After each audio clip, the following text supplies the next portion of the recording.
बिस्मिल्लाहिर्रहमानिर्रहीम। अस्सलाम वालेकुम जी। शब बारात की मुनासबत से आज हम आपके साथ शेयर कर रहे हैं मीठे की रेसिपी, जो कि हमने ख़त्म शरीफ दिलाने के लिए बनाई है। चले आए जी बनाते हैं। सबसे पहले ये पास्ता सेवइयाँ हमने ले लेनी है 1 पैकेट। इसको हमने देसी घी ऐड करके इसमें अच्छी तरह से रोस्ट कर लेना है। थोड़ी सी ये कुरकुरी सी हो जाए तो इसमें हमने दूध डाल देना है। इस पूरे पैकेट में 4 ग्लास दूध के डलते हैं, जो कि 2 लीटर दूध होता है। फिर इसमें सब्ज़ इलायची के सीड ऐड करेंगे। चीनी हमने अपने टेस्ट के मुताबिक ऐड करनी है, जितनी आप लोग पसंद करते हैं। जैसे ही दूध को बॉयल आए तो इसको हल्की आंच पर पकाना है, बिल्कुल आहिस्ता दम वाली आग पर हमने इसको बना लेना है।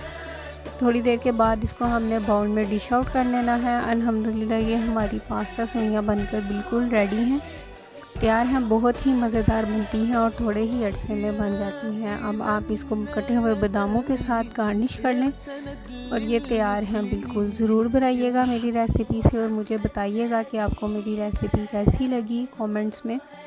और मेरी वीडियो को लाइक और शेयर कीजिएगा, मेरे चैनल को सब्सक्राइब कीजिएगा। ये आप लोगों की तरफ से मोहब्बत होती है।